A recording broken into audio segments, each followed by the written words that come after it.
Imagine that you're seated in a theater looking at the curtain which hides the blank screen as you wait for the feature picture to begin. What will this picture do for you? How will it affect you? What impact will it have on your life? Will you feel moved, perhaps even to tears? Will you laugh at a comedy or feel terrified at the crises faced by the hero or heroine? Will you feel wonderful waves of love and compassion or surges of resentment? All these feelings will pulse through you and more. For the picture you will see is about the most fascinating person in the world, yourself. In this theater, which is in the mind and heart of each of us, you are the producer, director, writer, actor or actress, hero, and the villain. You are the film technician up in the booth, and the audience which reacts to this thrilling drama. The exciting story unfolding upon this inner screen is one which is invented every second of your life, yesterday, tomorrow, but most important, right now. You watch the image upon that screen, and you invent the image upon that screen right now. Will the story have a happy ending? Is it full of happiness and success, or sorrow and failure? The storyline is already there, and the discerning eye can tell the direction in which the story will go. But one realization can comfort you. Since you are the dramatist, the director, and the actor, you can change the story as it unfolds, now, this instant, and for your whole lifetime. It seems that you can make this a success story. You can be the hero and conquer the villain. You can make this a heartwarming story which will enrich the lives of all who know you, rather than a drab mechanical tale, a chronicle of boredom. It's all inside you. It all depends on what you do with an image you carry inside you, an image which is your most important tool for good or for ill. It all depends on you and your self-image. The self-image is your own conception of the sort of person you are. It's a product of past experiences, successes and failures, humiliations and triumphs, and the way other people react to you, especially in early childhood. From these factors and from others, you build up a picture of yourself which you believe is true. The picture may be false, and in many cases is false, but the important fact here is that you act just as if it were true. For all intents and purposes, it is true. If it's a good, healthy, successful self-image, fine, but if it can stand some improvement, you can change it for the better and start getting the kind of results such a change will bring about. There's a story about a Wisconsin farmer who was walking through his fields one day when he stumbled over a little glass jug in his pumpkin patch. Out of curiosity, he poked a young pumpkin through the neck of the jug, being careful not to break the vine. Then he placed his little experiment back on the ground and walked away. When harvest time came, the farmer was working his way down a row of big ripe pumpkins when he again came upon the glass jug. But this time it looked different. Picking it up, he discovered that the young pumpkin he'd poked inside now completely filled its glass prison. Having no more room, it had stopped growing. The farmer broke the jug and held in his hand a runt pumpkin, less than half the size of all the other pumpkins and exactly the shape of the jug. Well, people aren't pumpkins, but our self-image is something like that jug. It determines the size and kind of person we become. The similarity ends with the fact that we can remove our self-imposed limitations by enlarging our self-image. We form a mental picture of ourselves through experience, and we can change that picture the same way, through experience. If the actual experience we need is not available to us, we can, according to self-image psychology, create that experience synthetically. Now, scientists agree that the human nervous system is incapable of distinguishing between actual experience and the same experience imagined vividly and in complete detail. Worry is a good example of this synthetic experience. When a person worries about something, he projects himself mentally, emotionally, even physically, into a situation that hasn't even occurred. The man who worries intensely about, well, say, failure, finds himself experiencing the same reactions that accompany actual failure, feelings of anxiety, inadequacy, and humiliation, and eventually headaches and an upset stomach. As far as his mind and body are concerned, he has failed. And if he worries about it long enough, if he concentrates on failure intensely enough, he will upset himself to the extent that he will fail, and he'll get sick.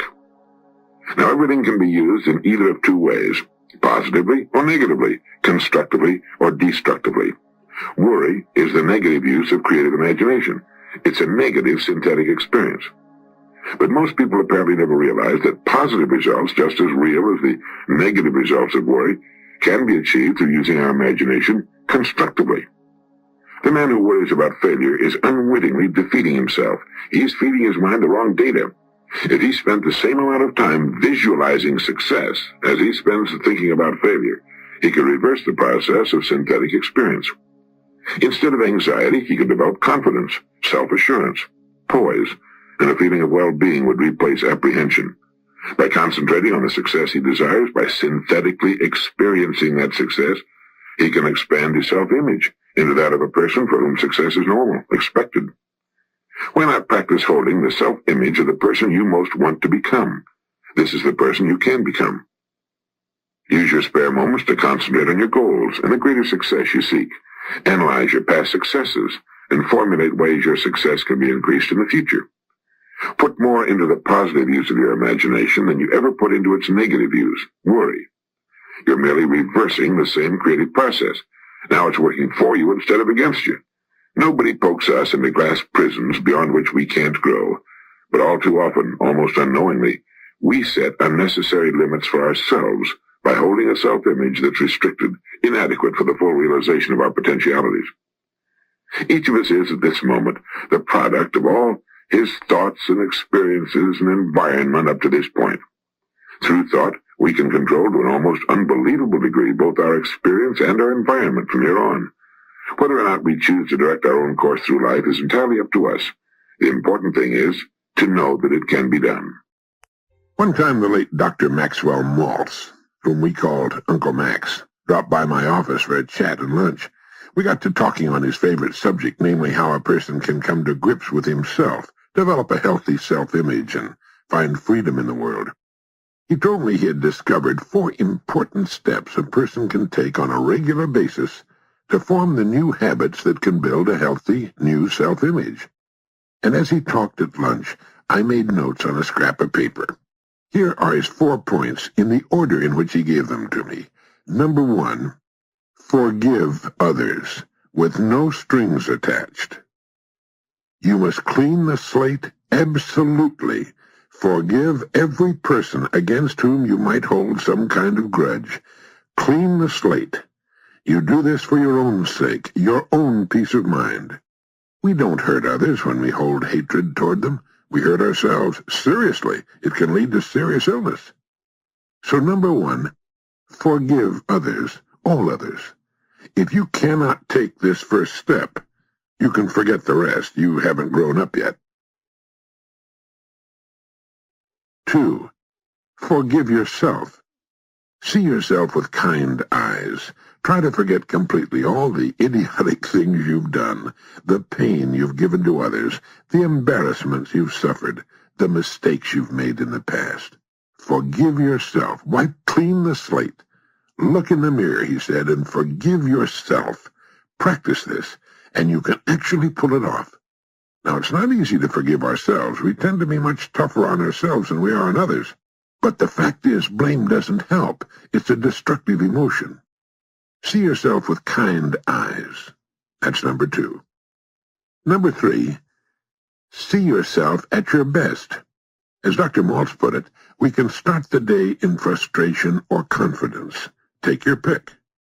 Now, the intelligent thing to do is to pick confidence, if it's at all possible. There are bad days, but it's better to begin the day in a confident mood than in a mood of frustration. And number 4, keep up with yourself. Don't worry about what others are doing or what others have done or have. Keep your pace. It's different from the pace of others. It's faster than some. It's slower than others. Forget the Joneses, and don't feel guilty about moving ahead of some of your contemporaries. The person who deliberately holds himself down to a slower pace just to be one of the gang is a fool. Keep up with yourself. Live the life you want to live. Earn what you want to earn in serving others, and do what you want to do. Live your own life, and don't be too concerned about how others are living theirs. Everybody on Earth is inferior to everyone else on Earth in certain areas, and superior in other areas.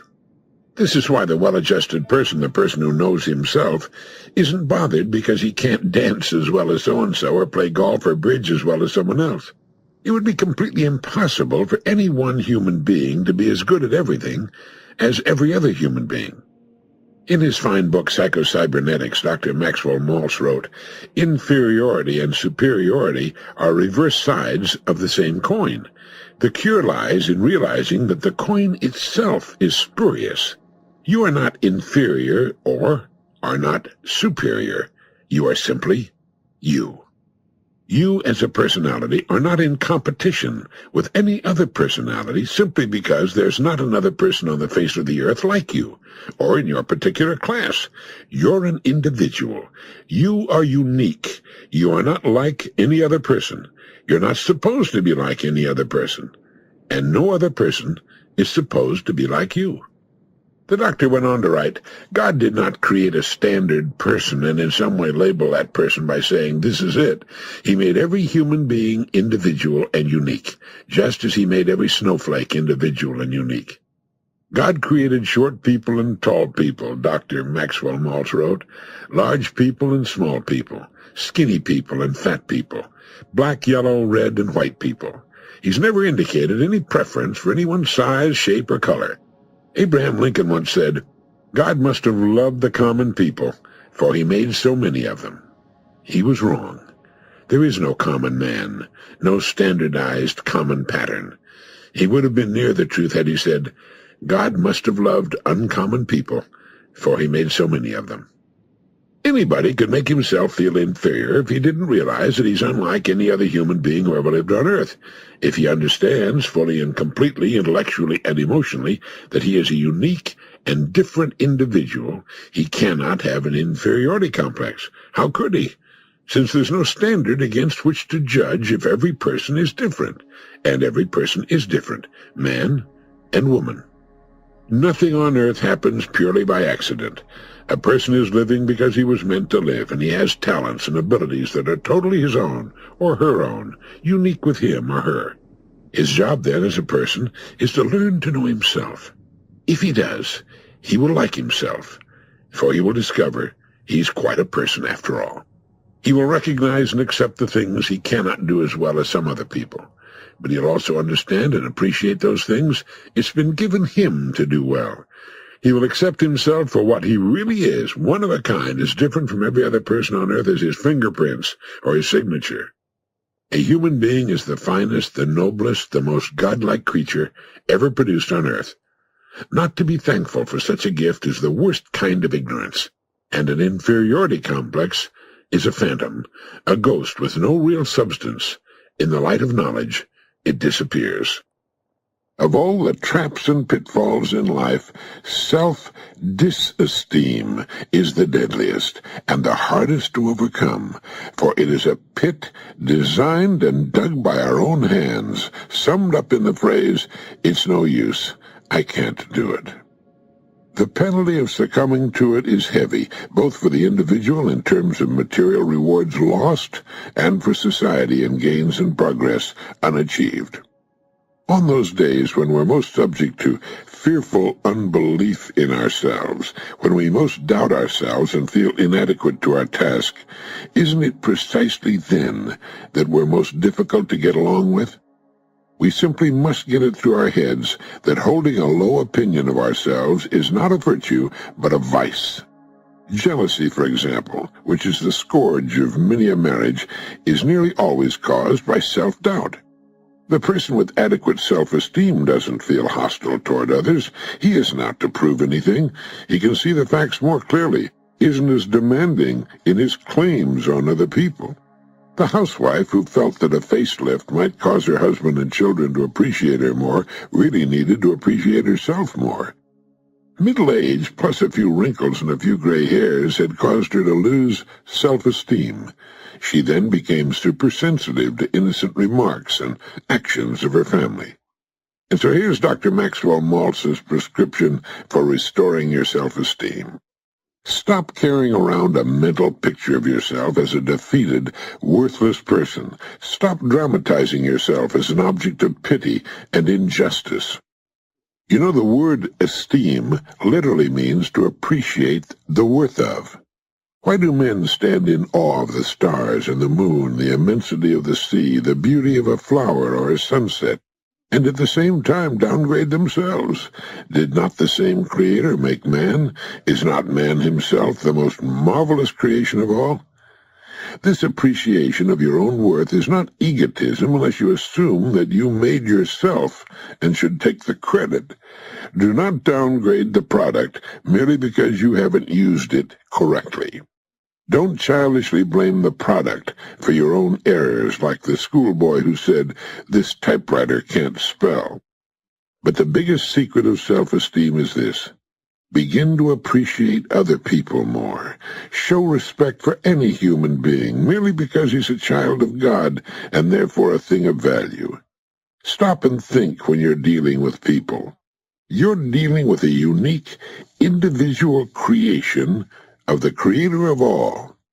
Practice treating other people as if they had some value, and surprisingly enough, your own self-esteem will go up. For real self-esteem is not derived from the great things you've done, the things you own, or the mark you've made, but an appreciation of yourself for what you are.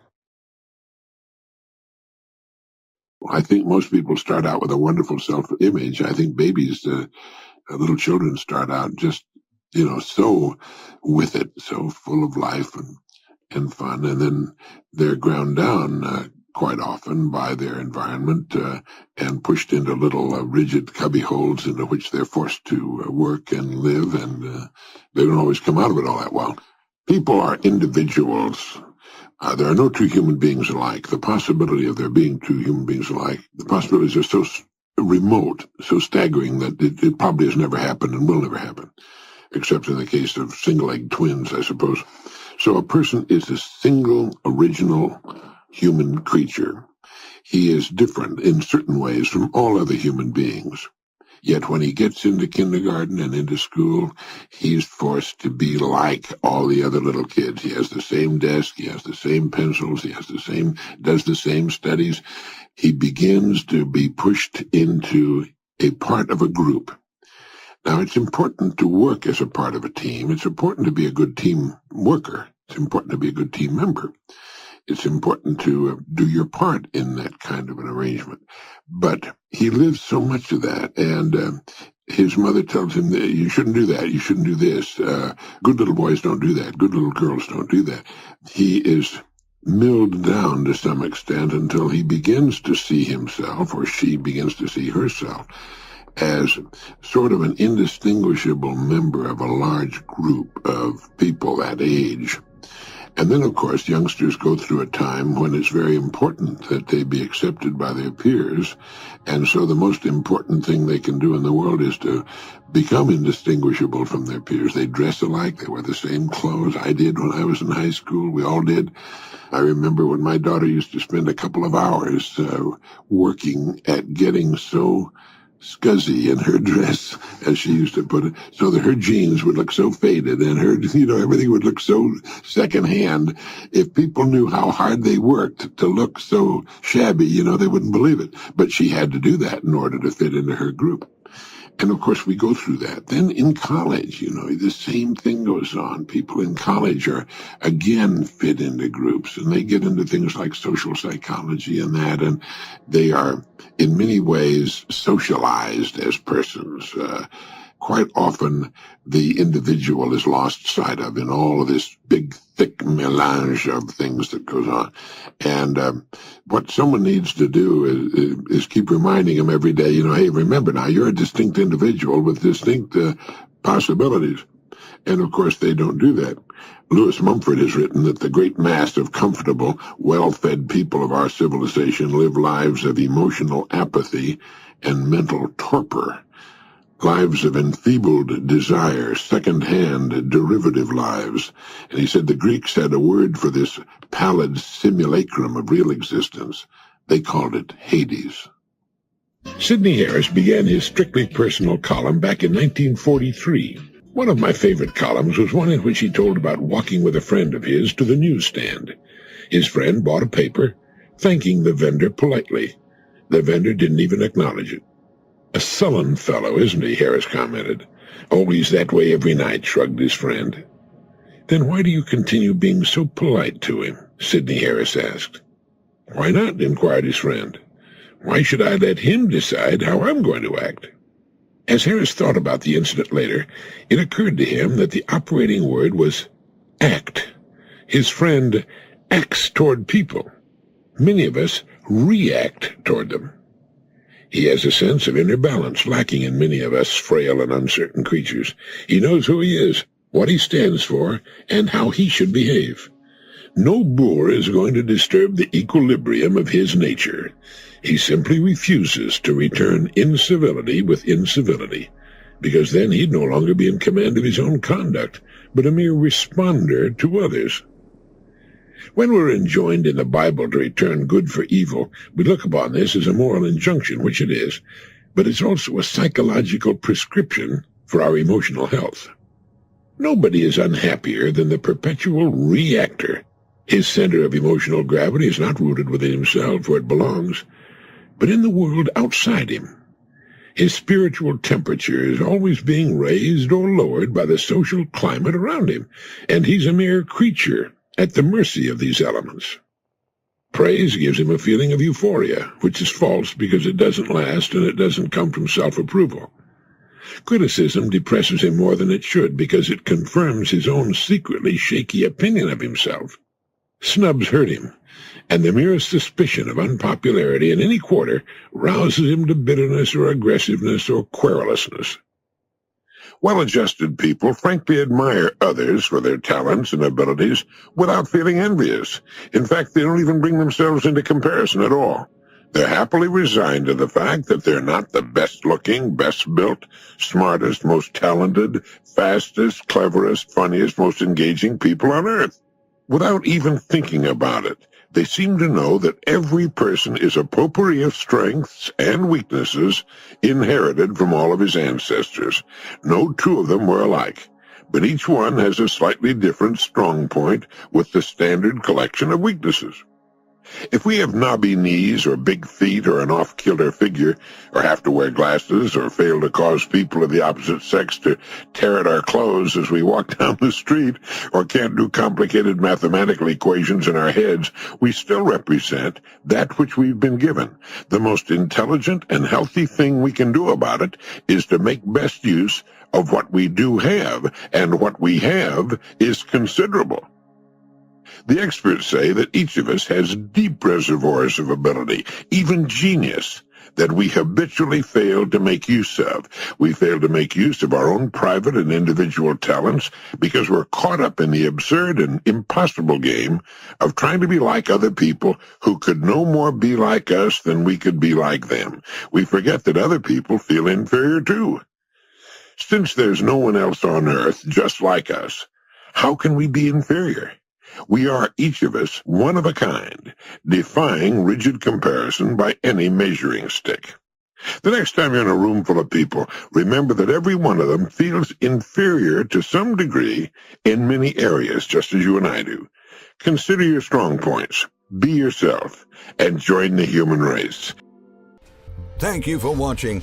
Share this with friends and family, and please subscribe.